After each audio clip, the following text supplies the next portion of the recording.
Would you say, and I mean, it almost sounds like you're saying this, that they are a little more on the optimist side? If you were to say that they expect things to work, that they will work? No? I don't know if you can do optimism, pessimism, but don't forget America is a land of optimism. Where other countries will think something negative, the first thing here that you learn is, you know, being upbeat and being positive and optimistic is the way to go. So, you know, a lot of the entrepreneurs came as students. Oh, really? They went to the United States, got fellowships, they went to all kinds of universities, not just the elite. They learned the optimism. They learned a lot of these qualities and how to be. And then later on, you know, they started their own. They worked at Bell Labs, or they worked for others. One of the things I noticed, by the way, when I did do the interviews, how many people were interconnected. They all know each other. Oh, really? It's unbelievable. Cross-culturally or within the same culture? No, cross-culturally.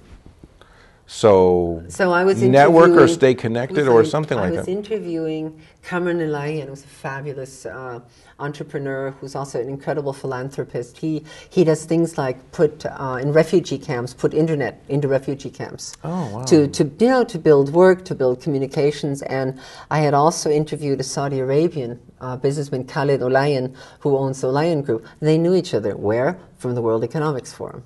So it goes out of Silicon Valley.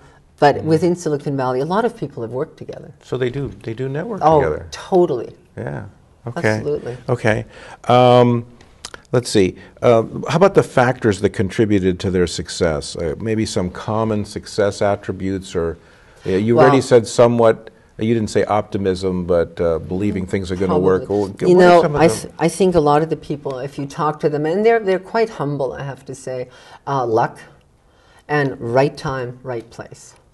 Because I know Samba Morty and Henry Wong had a business and they were just too early. And I think a lot of the people in the Valley have been known to have businesses which it just wasn't the time. Imagine. Imagine Steve Jobs' ideas. I'm sure that he had them earlier, but they couldn't do them. So being there at the right time, the right place, and then living in Silicon Valley. I really asked people, did living here make a difference? They said, absolutely. What about that? Talk more about that. It's a place which gives you a chance. It's a place where entrepreneurship is encouraged. Any wacky idea, people will listen to you. Other cultures, they don't even want to know what you're doing. You really can say, yeah, I'm doing this. Oh, tell me more about it.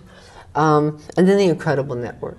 That really, I know, I don't remember who it was, absolutely having lunch and had an idea and drew it on a map, on a napkin at a restaurant, and then called together people, and within 9 months the business was born.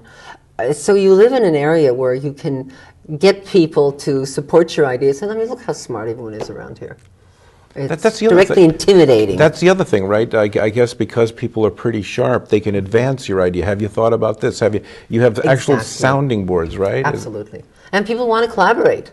I mean, people like to work together in this environment, I found. Or at least I found with all these people. Is that one of the things they had in common? Is that Absolutely. They not only knew each other, but they were willing to work together, and are they not possessive of ideas? Do they share ideas? Absolutely. Absolutely. I think sharing ideas is a big thing. Yeah.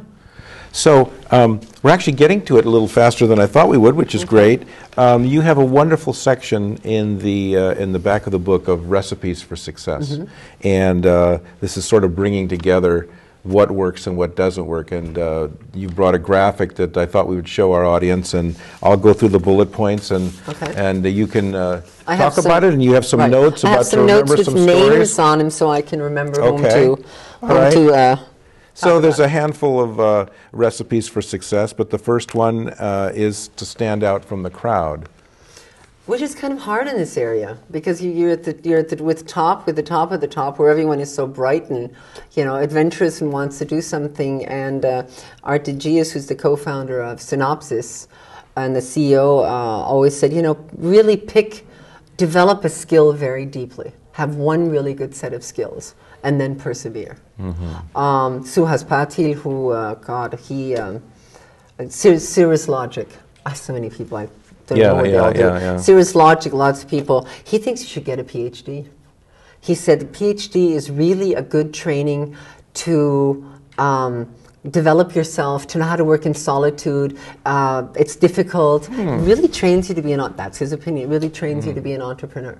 He'd like both of us because we're all PhDs. Absolutely. Right. And that did help. So this is more than partly finding your niche, but also separating yourself from the crowd. So somebody says, oh, that's Bill, he's whatever. I mean, look at the two Google founders. Who would have thought a search engine and ads would create a fortune? I mean, that's what it started out with. Of course, now it's much larger. Yeah. So standing out, I think, is very important. Okay.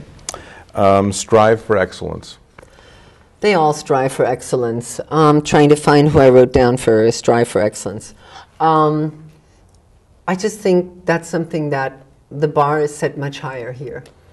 I can't say that it was one particular person. Do they set it high for themselves? Would you say that as a whole, the people you met are pretty aggressive and set a high standard for themselves? What do you mean by aggressive? I mean, they're not aggressive. Well, not aggressive. Okay, then they're just setting standards and going after it. Absolutely. But you have to admit, this whole area, the standards are high. I mean, I think we all push ourselves to get to some high level. And that feeds on it that everyone thinks so. So being excellent is really important. Who's going to put up with mediocre things?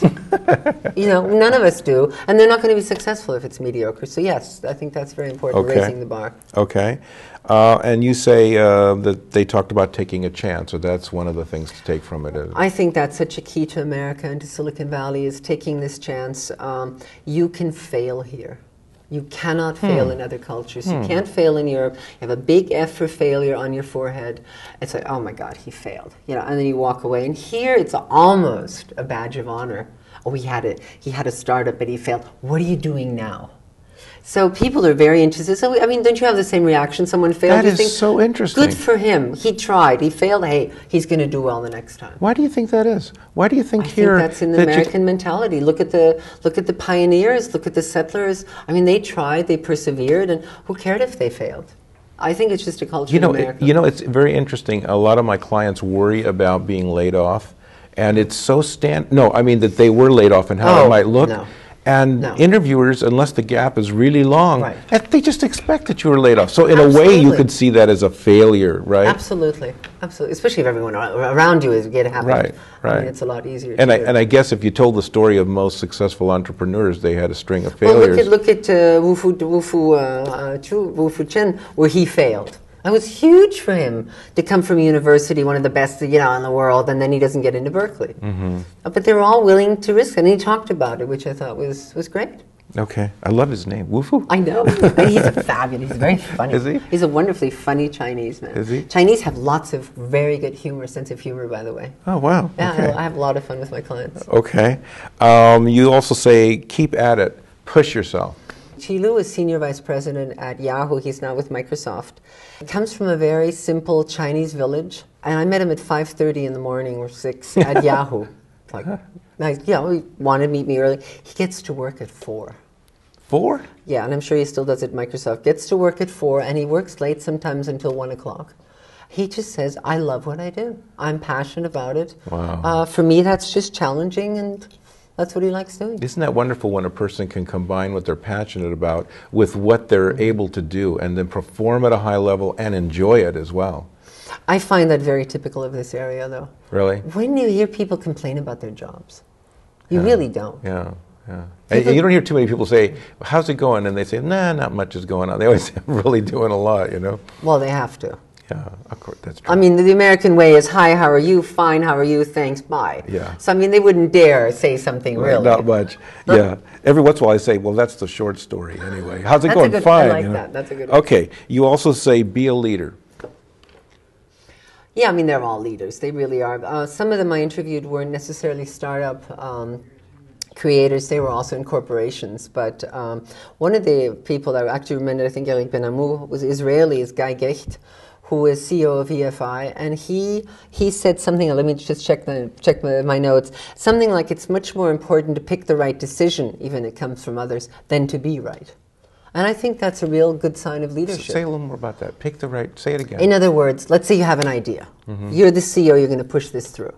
Well, maybe you're wrong. Maybe people around you will tell you, that's really not a good idea. So he's saying it's much more important to be able to pick the right decision. Maybe you have smarter people around you, especially in different areas, than it is to be right. How interesting. And I think that's a great Actually, I heard that about quality. President Obama, that his style is to ask his cabinet what everybody thinks, and they don't know where he stands yet. God. So you can't be a yes man just yet. Yes. And he's sitting back, and then he says something, so it's hard to please the boss. Absolutely.